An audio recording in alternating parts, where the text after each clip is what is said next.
সাকিবের ছাড়া টিম হচ্ছে না, কেন হচ্ছে? ওর চোখের সমস্যা, বাট চোখের যদি সমস্যা হয় তাহলে ওই খেলবে কেন? আমি যদি পারফর্ম না করে আমি মনে করি যে ওই প্লেয়ারের বাংলাদেশ টিমের দরকার নেই। সাকিব হোক বা যেই হোক।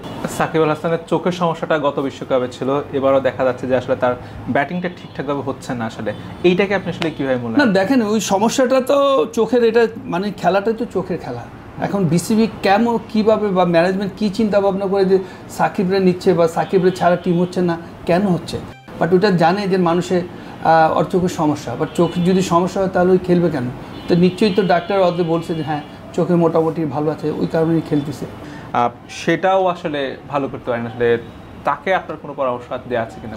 দেখেন এখানে পরামর্শ কিছু না, এখানে আমি বলবো একটা বলবো কি যে এখানে অল প্রফেশনাল, এখানে কোনো স্কুল চলবে না, এখানে কোনো স্কুল চলবে না, কারণ এখানে স্কুলের জায়গা না, আর এখানে আবেগের জায়গা না। এখানে তোমাকে দেশ পাঠিয়েছে পারফর্ম করার জন্য, এখন সাকিব হোক বা যেই হোক, বাট আমি যদি পারফর্ম না করে আমি মনে করি যে ওই প্লেয়ারের বাংলাদেশ টিমের দরকার নেই। এখানে হলো তোমার পারফর্মের জায়গা, এখানে প্রফেশনাল খেলা হয়, এখানে কিন্তু কেউ ছাড় দিবে না।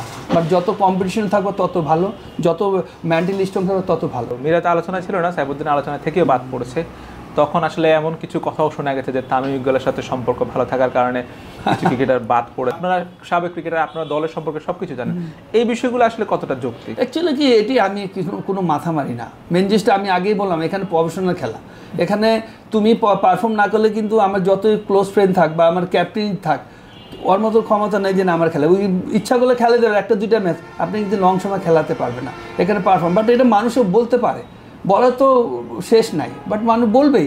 বাট এখানে জিনিসটা হলো যে পারফর্মেন্স দরকার, যে এখানে যে ভালো খেলবে তাকে নেওয়া উচিত এবং তাকে চয়েস করা উচিত। আমি মনে করি যে কে আছে না আছে, এই সাকিব দেখা হতে পারে যে ওয়ার্ল্ড কাপ খেলে রিটায়ার করে, তো আপনি সাকিবের জায়গায় একটা প্লেয়ার তৈরি করেছেন। এখন সাকিব তো আমার সাথে অনেক বছর খেলেছে, তাই ওই কি এখন আমাকে খেলাবে? তো এটা কিছু জিনিস আছে, একটা চিন্তা করতে হবে।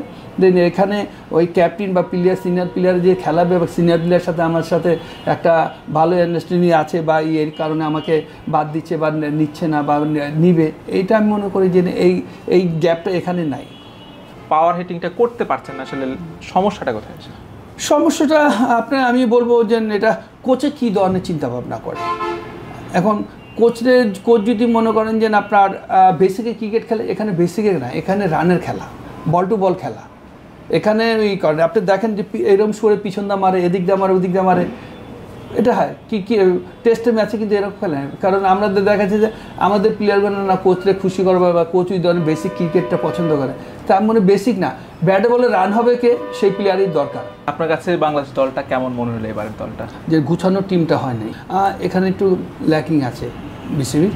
আর এত দূরে খেলা, এখানে কিন্তু আপনার যেসব প্লেয়ারগুলো বাদ দিয়েছে দেখেন, ওইসব প্লেয়ার কিন্তু বাংলাদেশের ক্রিকেটের জন্য সবচেয়ে বেশি পারফর্মার ছিল, কিন্তু দেখা যাচ্ছে ওটি কিন্তু বাদ দিয়ে নতুন প্লেয়ার নিয়ে গেছে।